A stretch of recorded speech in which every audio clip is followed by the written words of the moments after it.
बिहार से हैं। जी। तो आपको क्यों ऐसा लगा कि हम बिहार से कहीं दूसरे स्टेट से खेले, क्यों बिहार से क्यों नहीं खेले? बिहार में कोई भी अपॉर्चुनिटी नहीं है।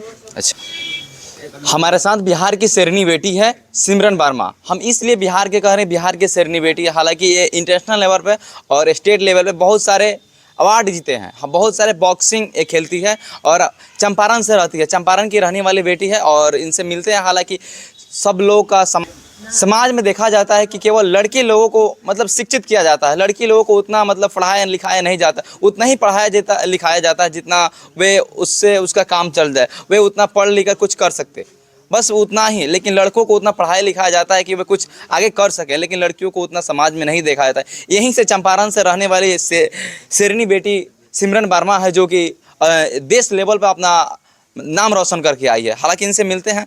सबसे पहले स्वागत है मेरे चैनल में। धन्यवाद आपका, आप लोग टाइम निकाल के आए और इस चीज़ को, एक लड़कियों का जो फ्यूचर को लेके आप लोग बात कर रहे हैं, तो वो चीज़ मुझे बहुत अच्छा लगा। सबसे पहले आपको आइडिया कैसे आया कि हम स्पोर्ट लाइन में हैं? स्पोर्ट्स लाइन में मुंबई में ही आया जब मेरा हेल्थ इश्यूज़ चल रहा था, मुझे अस्थमा था जी। और मैं वेंटिलेटर पे थी 1 साल तक। तो मेरा मतलब डॉक्टर ने गिव अप कर दिया था कि ये ज़िंदा नहीं बच सकते, बहुत कम चांसेस है। तो जब मैं ठीक होके वेंटिलेटर से आई और घर पे वापस गई, तो डॉक्टर्स ने बोला कि इसको कुछ एक्टिविटी में डालो, वरना ऐसे तो इसकी डेथ हो जाएगी, शरीर में जान ही नहीं है। अच्छा। तो वहाँ से फिर मैंने 1 साल जॉगिंग वॉकिंग करना स्टार्ट किया।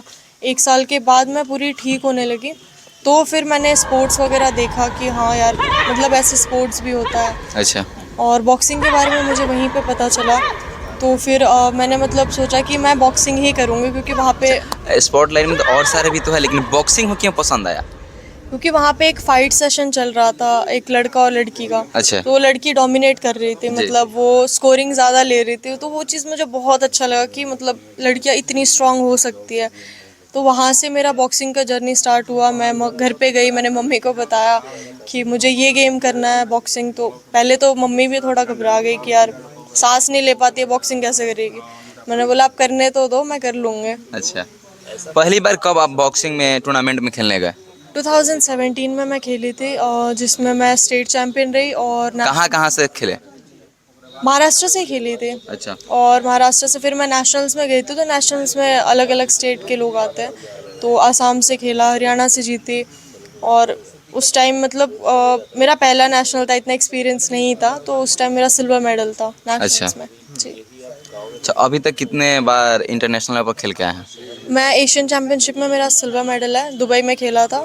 और सर्बिया नेशंस कप में मेरा सिल्वर मेडल है। तो मैं अभी तक 2 कंट्रीज़ में खेल चुकी हूँ। आपका अगला ड्रीम क्या है, आगे क्या करना है? आगे जो मेरा मतलब लास्ट नेशनल्स में मेरा ब्रॉन्ज आया था, जो सीनियर नेशनल था। तो सीनियर नेशनल में बहुत अलग टाइप का कंपटीशन हो जाता है, क्योंकि उसमें 18 से लेके 40 इयर्स तक सब सेम कैटेगरी में खेलते हैं, 18 से 40 साल तक। तो उसमें हर टाइप के, हर एक्सपीरियंस के, कोई ओलंपियन है, कोई वर्ल्ड चैम्पियन है। तो अलग अलग एक्सपीरियंस वाली लड़कियां हमसे सीनियर मिलती है।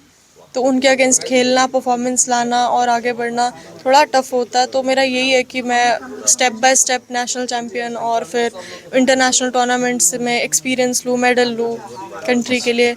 अल्टीमेट गोल तो यही है एट लास्ट की, और 2028 ओलंपिक्स के लिए हम लोग टारगेट कर रहे हैं। आप बिहार से हैं। जी। तो आपको क्यों ऐसा लगा कि हम बिहार से कहीं दूसरे स्टेट से खेले, क्यों बिहार से क्यों नहीं खेले? बिहार में कोई भी अपॉर्चुनिटी नहीं है। अच्छा। जहाँ पे एजुकेशन लाने के लिए इतने साल लग गए, इतना लड़ना पड़ा, वहाँ पे स्पोर्ट्स का तो हम सोच भी नहीं सकते कि अभी भी कुछ होगा, कुछ नहीं है। कल जो यहाँ का वर्मालाल सर हैं, जिन्होंने यहाँ पे एजुकेशन सिस्टम लड़कियों के लिए स्टार्ट करवाया, उन्होंने मतलब मुझे, जिसमें मेरी मम्मी पढ़ी हुई है जिस स्कूल में, उस स्कूल में बुलाया। वो मेरे मम्मी के भी टीचर हैं। तो उन्होंने एक बहुत ही अच्छा अपॉर्चुनिटी दिया कि मैं लड़कियों से मिल पाऊँ, उनको मोटिवेट कर पाऊँ। तो मैं वहाँ लड़कियों से मिली और जब मैंने उनसे बात किया, तो लड़कियों का ये चीज़ बोलना था कि मैंने पूछा कि आपके सपने हैं, मतलब क्या बनना चाहते हो। तो उन्होंने बोला सपने तो बहुत है दीदी, लेकिन सुनता कौन है, किसको परवाह हमारे सपनों की। तो ये चीज़ बहुत ही मतलब लगने वाली बात है यार, कि आप लोगों के होते हुए, एक गवर्नमेंट के एक सिस्टम का होते हुए, लड़कियों को अपने सपनों को दबाना पड़ रहा है, जहाँ वो कुछ मतलब बन सकती है। एट लास्ट यार आपके देश का ही नाम रोशन होगा। तो आप लोगों को ये चीज़ सोचना चाहिए, एक माँ बाप को सोचना चाहिए कि मेरे घर से जैसी ज़िंदगी हमने जी है, हमारे बच्चे ना जिए। तो उसके लिए आपको पुश करना चाहिए। अगर मेरी माँ ने आज हिम्मत नहीं की होती तो शायद आज मैं यहाँ पे नहीं होती। इससे पूरा साबित हो जाता है कि सारा श्रेय अपने मम्मी को जाता है। जी, जो भी आज मैं हूँ या जो भी मैं आगे कर रहा हूँ या कुछ भी, सब मेरी मम्मी को क्रेडिट जाता है। अच्छा, अभी तक मैंने सरकार के द्वारा आपको कोई कुछ मतलब फाइनेंशियली कुछ मिला कि नहीं?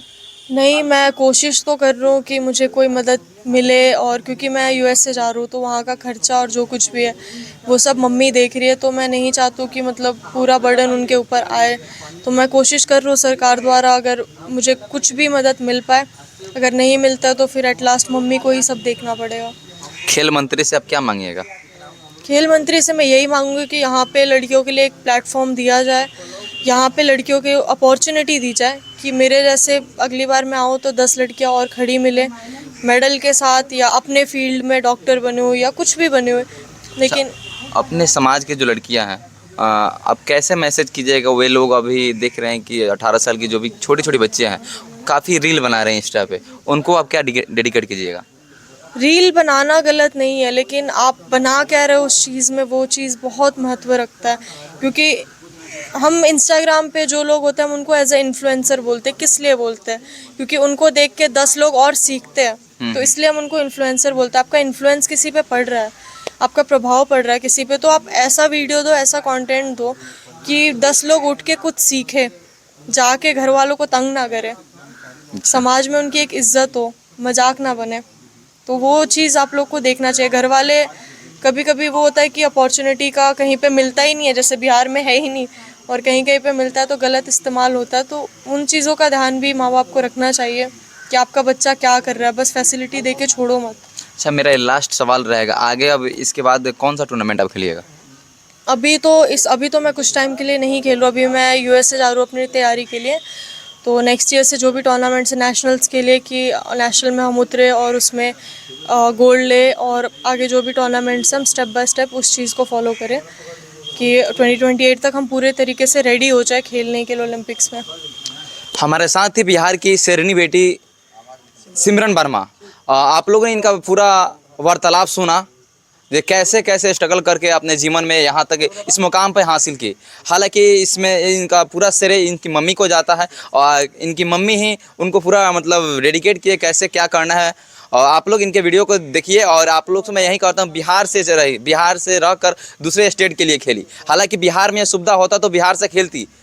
आप इसके बारे में क्या, हम यही कहते हैं कि हम बिहार के खेल मंत्री से यही आग्रह कर रहे हैं कि आप इस वीडियो को देख रहे हैं तो बिहार के जो भी बच्चे स्पोर्ट लाइन में खेल रहे हैं, खेल मंत्री से आग्रह है कि आप लोग इस वीडियो को देखें, और देखने के बाद बिहार में भी बच्चों को खेलने के लिए साधन का उपलब्ध व्यवस्था कराएं।